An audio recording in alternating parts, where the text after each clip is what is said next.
Olha só, pessoal, a capital paulista está vivendo situação complicada nos últimos 3 dias, né? As chuvas intensas, com rajadas fortes de vento, acompanhado inclusive de raios, causaram terror para várias pessoas em vários pontos da capital paulista. Foram registrados pontos de alagamento, quedas de árvores e muitas pessoas ficaram sem energia elétrica. O Abraão Ramos está percorrendo alguns pontos críticos da cidade e tem as atualizações para a gente agora ao vivo. O que você consegue trazer de informação para a gente, Abraão? Bom dia.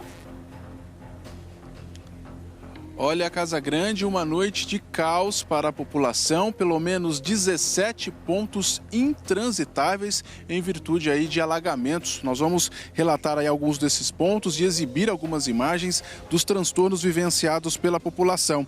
A chuva que atingiu a capital no final da tarde e no início da noite desta quarta-feira provocou pelo menos 17 pontos de alagamentos intransitáveis. O Centro de Gerenciamento de Emergências Climáticas da Prefeitura de São Paulo decretou novamente estado de atenção. E olha só, nos 2 últimos dias os bombeiros receberam em média 400 chamados de queda de árvores. Só durante a tarde e a noite desta quarta-feira foram mais de 20 registros. Nossas equipes fizeram alguns registros de pontos críticos na capital e nós vamos citá-los agora. Olha só, houve alagamento na Marginal Tietê, sob a Ponte das Bandeiras, com motoristas parados no congestionamento. Além disso, os agentes da CT tiveram muito trabalho para orientar aí os motoristas. Também semáforos desligados, com problemas na Avenida Santos Dumont. Além disso, alagamentos nas ruas do Bom Retiro. Registros de veículos em cima das calçadas e do túnel do Vale do Anhangabaú, alagado nos 2 sentidos. Nós mostramos aqui no início do nosso SBT News a situação nesse túnel, que na verdade é o túnel São João Paulo II, conhecido o túnel no Vale do Anhangabaú, que ficou fechado aí por cerca de 5 horas em virtude do alagamento. Acumulou-se muito lixo e esse lixo acabou dificultando o bombeamento da água. Por isso, se formou o alagamento no interior desse túnel, que obviamente precisou ser fechado por uma medida de segurança. Os profissionais da prefeitura trabalharam aí no local justamente para fazer a liberação da via, fazer também a desobstrução dessas tubulações. Olha só a situação, o lixo acumulado na entrada dessas tubulações, podemos dizer assim, isso dificultou o bombeamento da água e consequentemente, o alagamento ocorreu nesse que é um dos principais túneis da região central de São Paulo. Vamos seguir com mais informações, com mais imagens sobre o caos que se formou em São Paulo na noite desta quarta-feira em virtude das fortes chuvas. Olha só, nós temos também uma informação de que um motorista ficou preso em um alagamento e ele resolveu subir no teto do carro e foi resgatado pelo Corpo de Bombeiros. Olha, isso aconteceu no Vale do Anhangabaú, no túnel no Vale do Anhangabaú. O motorista ficou preso aí no alagamento, foi surpreendido e teve aí a ajuda dos bombeiros para sair do automóvel. Nós vamos seguir agora para o Jardim Rincão, região de Parada de Taipas, na zona norte da capital paulista. Várias famílias tiveram as casas invadidas pela enxurrada. Houve protestos por conta dessa situação, já que, segundo os moradores, sempre que chove, isso acontece por lá, os alagamentos, os transtornos e muito prejuízo. Nós temos vídeos, inclusive, que foram enviados por moradores de muita água nas ruas, a dificuldade e vários produtos que foram aí danificados em virtude dos alagamentos. Nós vamos seguir para um outro ponto. Já em Osasco, ocorreu um desabamento em uma área de risco, no Jardim Bonança. Pelo menos 22 casas foram interditadas e mais de 50 pessoas ficaram desalojadas nesse desabamento que aconteceu em Osasco, na Grande São Paulo. Olha só, pelo menos 22 casas foram interditadas e 50 pessoas agora estão desalojadas em virtude dessa situação de risco. Casa Grande. Movimentação aí que a gente tem acompanhado, Abraão, nos últimos dias, com mais intensidade nesta quarta-feira. Inclusive, eu moro na zona oeste de São Paulo, o vento estava fortíssimo. A gente viu a chuva com muita intensidade que começou no finalzinho da tarde e ali na região onde eu moro se estendeu até quase 10 horas da noite. Então eu fico pensando, um volume grande de água para uma estrutura urbana como São Paulo tem, com muitos problemas, bueiros entupidos, muito lixo que é jogado de forma irregular.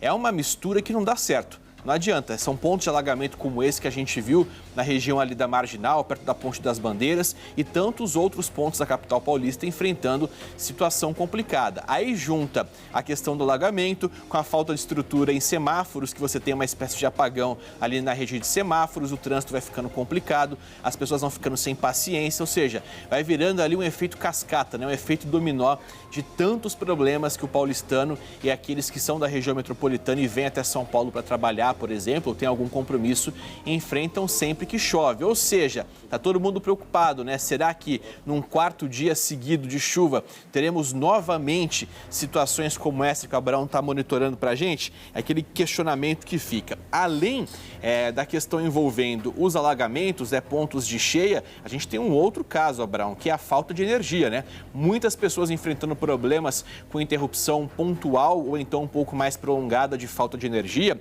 Inclusive, até o prefeito da capital, Ricardo Nunes, enfrentou dificuldade aí nesta quarta-feira. Ele falou o seguinte, viu, que a Enel, que é a concessionária que gerencia, né, que fornece energia na capital, tem que sair da cidade. Isso porque nem ele escapou da falta de luz, como a gente mostra agora na reportagem. Era a cerimônia de posse dos 260 conselheiros tutelares da cidade de São Paulo. Faltou energia por mais de 1 hora por causa da queda de uma árvore. E o evento, com a participação do prefeito Ricardo Nunes, acabou cancelado. O presidente mundial da Enel, na semana passada, me pediu uma reunião. Eu estou resistindo a fazer, porque não tem mais o que conversar com essa turma, são os irresponsáveis, né? E falo isso com todas as letras, irresponsáveis. E ontem fiquei até tarde na prefeitura discutindo esse tema, para a gente ingressar novamente na justiça, fazer uma representação para a Agência Nacional de Energia Elétrica, porque tem que acabar, essa empresa precisa sair daqui. Se está ruim para o prefeito, no apartamento do Ângelo, na Zona Sul, já são 24 horas sem energia. Ele precisa subir 8 andares de escada.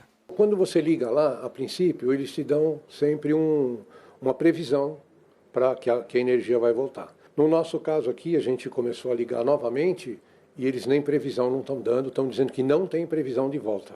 A Silvia precisou fazer uma logística de emergência para salvar o estoque da casa de massas. A gente ficou das 3 horas até as 6 do dia seguinte, né, sem energia. Tivemos que tirar toda a mercadoria, tivemos que deslocar e aí ficar fechados, sem trabalhar. Então foi prejuízo com certeza. O diretor de operações da Enel, empresa responsável pelo fornecimento de energia em São Paulo, disse que reforçou o número de trabalhadores nas ruas para normalizar a situação. A preocupação agora é com as chuvas previstas para os próximos dias, o que pode deixar mais gente sem luz aqui na capital. Quando há queda de árvore, os danos à nossa rede são muito grandes e para que haja um restabelecimento é necessário você colocar um empenho de maior quantidade de equipes e para fazer reparos mais complexos. Além do próprio fato de a gente ter que agir em conjunto com prefeitura, corpos de bombeiros para a remoção da árvore. Segundo a prefeitura, foram mais de 200 quedas de árvore na capital desde a terça-feira. O que me causa estranheza e surpresa é porque você chama a subprefeitura, aí vem o caminhão, ou eles aparecem aqui, e eles dizem que não podem mexer na árvore porque tem fiação da Enel. Aí vão embora. A Enel chega e diz que não pode mexer porque tem árvore atrapalhando a fiação. Quer dizer, ou seja, fica a Enel brigando com a subprefeitura e nós, cidadãos, ficamos vendo a disputa dos dois e não somos atendidos.